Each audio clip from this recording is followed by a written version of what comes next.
Fala aí, você está nos Dois Faladores e hoje, afinal, o que esperar da série Tremembé que vai estrear lá na Prime Video?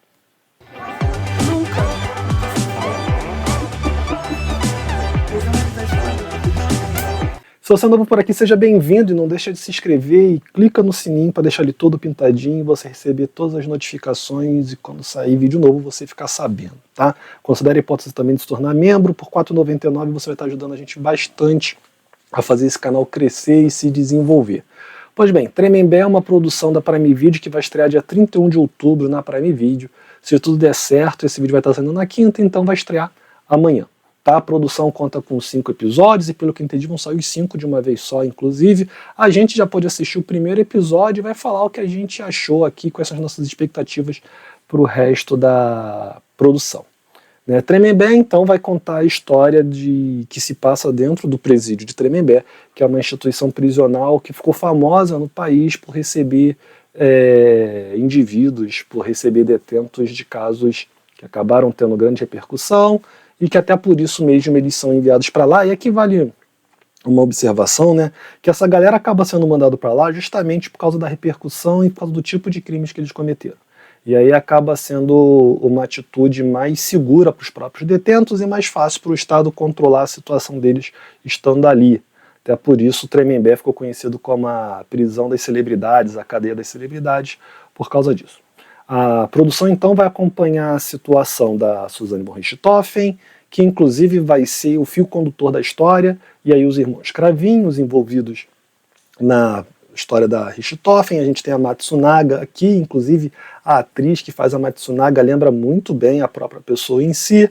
A gente tem, eu deixei separado aqui uma cola, gente, para poder ajudar. A gente vai ter o Sandrão, que vai se envolver tanto com a Matsunaga como com a Suzane von Richthofen, os Nardones, e tem aquele médico que eu sempre esqueço o nome, que, desculpa porque é o nome dele complicado, eu nunca consigo falar direito, tá? Deixa eu só ver se eu acho aqui no... não tá nem fácil de achar aqui agora. Mas a história então vai acompanhar a situação deles nessa instituição, e vale dizer que a produção tem ali os dedos, as mãos, a participação do Ulysses Campbell, que é um repórter que acabou tendo uma notoriedade maior porque ele começou a fazer uma série de livros contando esses casos e também investigando crimes que acabaram chamando mais atenção, exigindo uma complexidade maior. Vamos falar da produção em si. Como eu falei, a produção vai acompanhar, vai usar como fio condutor a chegada da Suzane von Richthofen lá em Tremembé, e aí, inclusive, a gente precisa dizer que a produção, pelo menos dentro das informações que o Ulysses tem, que aparentemente são fidedignas, isso a gente não vai questionar aqui, ela tenta ser muito calcada, muito baseada na realidade em si. Então ela vai mostrar logo no início do primeiro episódio justamente o passo a passo da Suzane para conseguir chegar até Tremembé e ela conseguir ter uma chance de sobreviver, porque na cadeia que ela estava correndo risco de vida. As interpretações estão muito boas, tá? Os atores estão conseguindo interpretar bem, executar bem o papel deles. Eu acho que a série tem muito a agregar para que a gente possa compreender um pouco mais o que aconteceu com esses caras, como que era a convivência desses caras. Porque quando a gente ouve como histórias separadas, a gente às vezes não consegue perceber que em dado momento essa galera conviveu em maior ou menor escala. Então, por exemplo, eu não sabia que... E isso, gente, não é spoiler nenhum, tá? É fato que tá por aí, mas que eu não tinha conhecimento. Que o Sandrão, a Sandrão, uma detenta lá que era quem mandava e desmandava, pelo menos na ala que a Suzane von Richthofen vai chegar, ela tinha um caso na época com a Matsunaga. E a Suzane von Richthofen vai passar a perna na Matsunaga aí, para conseguir ficar com a Sandrão. Inclusive, uma das coisas que a série promete é mostrar a cena da entrevista que tanto a Richthofen quanto a Sandrão deram para o programa do Gugu. Tá? Devo dizer que não apenas a interpretação, mas a caracterização dos personagens também está muito boa. A atriz que está interpretando a Sandrão tá muito bacana também. Eu já falei, a Matsunaga lembra bastante dos Irmãos Cravinhos, principalmente o irmão que era o cunhado da Suzane, né? Pelo que eu lembre dele, acho que está bem fidedigno também. Uma coisa que eu não consegui entender muito bem é porque colocaram uma dentadura na Marina Rui Barbosa, porque eu não lembro da Suzane von Richthofen ter os dentes tão proeminentes como eles colocam com essa dentadura. Para mim isso é uma questão ali que foge. Agora, de novo, a série é muito boa também em fazer a gente entender logo quem é quem, o perfil de cada um ali. E aí eu vou precisar pesquisar aqui, gente, só um minuto, porque eu preciso achar o nome do médico para poder falar dele aqui. 1 hora depois. Voltei. Né, o nome do médico é o Roger Abdelmaci. Eu nunca consigo gravar o Abdelmaci, sempre me escapa. E ele é interpretado pelo ator Anselmo Vasconcelos, que assim, que interpretação, tá? Ele não deve ter 5 minutos de tela no primeiro episódio. E se você não sabe a história, ou se você não conhecia a história dele, esses 5 minutos são mais do que suficientes para você já pegar um ranço enorme dele, e aí muito graças à interpretação do Anselmo Vasconcelos, mas eu acho que é também pela qualidade na direção e pela qualidade no roteiro em conseguir mostrar, como eu estava falando, rapidamente o perfil de cada um e a situação de cada um dentro ali da cadeia. É claro que você vai ter coadjuvantes ali que vão ser importantes para conduzir a história, senão você começa a ter furos ali e o roteiro consegue amarrar bem algumas questões. Se tem alguma coisa que a gente pode questionar assim, em termos de produção em si, é a questão da trilha sonora, a questão da sonoplastia, que não chega a ser um problema, mas também nem algo que agregue tanto. E aí, talvez eu esteja pegando um pouco leve, porque às vezes eu acho que a sonoplastia ela tenta forçar um sentimento na gente que a própria cena, que o próprio roteiro, que o próprio diálogo já está mostrando. E aí talvez você não precisasse daquela sonoplastia tão alta, ou daquela música incidental tão alta, para tentar criar aquela sensação em você. Me parece às vezes um pouco de falta de confiança no que a cena está mostrando para forçar você a sentir aquilo. Vamos garantir que o cara está sentindo o que a gente quer?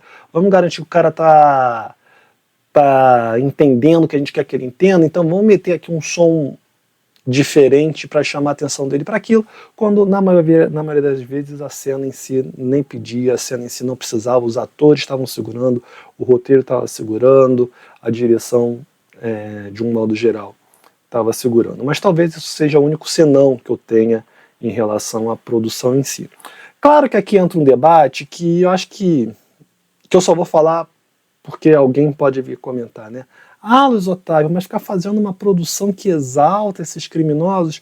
Gente, a produção não está exaltando ninguém, tá? A produção está ali contando os fatos, a produção está ali mostrando como as coisas aconteceram, de acordo com as informações que a gente tem. Ah, Luiz Otávio, mas fazer série assim não exalta? Beleza, gente, se você pensa assim, a gente tem que criticar o mundo todo. Porque se você entrar agora na Netflix e colocar lá, só Monsters são 3 temporadas. Uma sobre o Hammer, a atual que é sobre o Ed Gein, e a outra, a segunda, que foi sobre os irmãos Menendez. Isso que eu estou falando só da antologia Monsters, tá? Mas tem, se você clicar lá, documentários sobre crime na Netflix, tem um monte. O que não falta é produção falando sobre criminosos e sobre presidiários e coisas do tipo nos Estados Unidos. E aí, se a gente aceita que outros países façam esse tipo de produção, não tem por que a gente fazer cara de nojinho ou ficar fazendo cara de quem está sentindo fedor porque é de produção nacional, só porque está acontecendo aqui. Mais uma vez, a produção, pelo menos por esse primeiro episódio, não está exaltando ninguém. Está mostrando os fatos, está relatando os fatos, e como eu falei, parece que muito bem, inclusive. Né? O primeiro episódio se mostrou muito competente, e se os outros 4 episódios seguirem o ritmo do primeiro episódio, a série vai ser bem boa, vai ser uma série bacana de acompanhar para a gente entender, e mesmo quem não quer entender, quem só quer assistir um produto, vai funcionar também. A gente só não pode ter dois pesos e duas medidas. Acho muito legal produções norte-americanas, por exemplo, que falem disso, ou produções asiáticas, porque a gente tem começado a ver também muitas produções asiáticas falando disso, e achar que aqui no Brasil isso é um problema. E aí a gente não pode ter dois pesos e duas medidas. Como aqui a gente assiste produções que falam sobre crimes lá fora, a gente vai assistir sobre que falem de crimes aqui no Brasil também, e vai fazer a avaliação de acordo com a qualidade. E se a gente achar que em algum momento pisaram na bola, a gente vai falar também. E aí, ainda falando sobre os personagens em si, eu acho incrível, e aí isso não é uma questão da série em si, mas dos fatos como eles são, eu acho incrível, e isso o primeiro episódio demonstra de uma maneira muito competente, como que a Suzane Richthofen tinha uma capacidade de seduzir as pessoas muito facilmente. E aí, quando eu falo sedução, eu não estou falando no sentido amoroso, sexual das coisas unicamente, mas até em como ela conseguia manipular as pessoas para fazerem o que elas queriam nas coisas mais simples, assim, né? Isso é uma coisa que eu acho bem curioso, isso é uma coisa que chama muito a minha atenção sobre a situação da Suzane von Richthofen de um modo geral e na série também, né? E aí, de novo, eu não sei se os outros episódios eles vão acabar dando mais ênfase em outros personagens. Não me parece que é o caso, até porque a Marina Rui Barbosa talvez seja mais conhecida da produção. O material de divulgação centraliza muito na Marina Rui Barbosa, ou seja, centraliza muito na Suzane von Richthofen. Então acredito realmente que a produção vai ficar centrada muito nela, né, acompanhando ela chegando em Tremembé e como que vai ser a repercussão disso na vida dos outros presidiários. Mas isso é algo que me desperta muito a minha curiosidade, assim, como que ela conseguia seduzir tão facilmente as pessoas para fazerem o que ela gostaria que fosse feito. Mas acho que é isso. Como eu falei, acho que vale a pena você dar uma chance para a produção, se você está na dúvida ou não. Como eu falei também, né? Se tudo deu certo, esse vídeo saiu na quinta, então a produção estreia amanhã na Prime Video, e vai lá, assiste pelo menos o primeiro episódio, vê o que você vai achar. Por aqui a gente gostou e está curioso para assistir os próximos episódios. Se não me falhar a memória, o episódio teve algo próximo de 50 minutos, então também não é 50 não, próximo de 60 minutos ali, uma horinha, talvez um pouquinho mais, um pouquinho menos.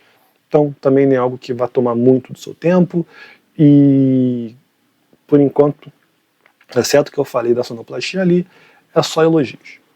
Se você chegou até aqui e não se inscreveu, não deixa de se inscrever, clica no sininho pitadinho para receber as notificações, curte o vídeo, que é muito importante para a gente também, e se você tiver a opção, passa para o lado aí, hypa o vídeo também, que ajuda a gente bastante, tá? Se você puder e quiser, considere a hipótese de se tornar membro, por R$ 4,99 por mês você está ajudando esse canal aqui a crescer e se desenvolver cada vez mais. Valeu e até a próxima.